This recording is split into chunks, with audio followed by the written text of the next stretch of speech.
Naging usap-usapan sa social media ang opening ng It's Showtime nitong Lunes, July 6, 2026. Matapos ang masiglang pagbati ni Vice Ganda sa madlang people. Agad na umani ng iba't ibang reaksyon ng kanyang mensahe kung saan may ilang netizen ang nagbigay ng kani-kanilang interpretasyon. Sa pagsisimula ng programa, napasigaw, napalundag, napasayaw at nagpaikot-ikot sa tuwa ang mga host ng It's Showtime. Matapos kantahin ang theme song, hinikayat pa ni Vice ang kanyang mga co-host na lumapit sa live audience upang personal na makisayaw at makipag-interact sa mga manonood.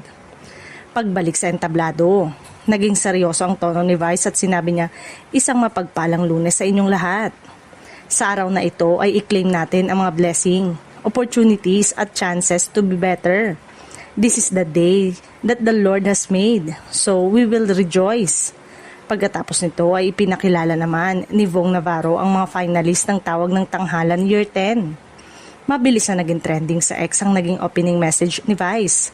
May ilang netizen ang nag-ugnay sa kanyang sinabi sa balitang pagkakaaresto kina Marcoleta at Defensor na naganap bago umere ang programa.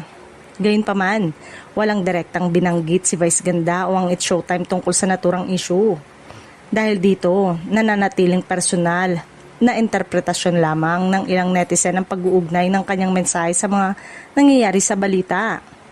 Sa kabila ng iba't ibang reaction online, wala pang opisyal na pahayag ang It's Showtime tungkol sa mga espekulasyong kumakalat sa social media.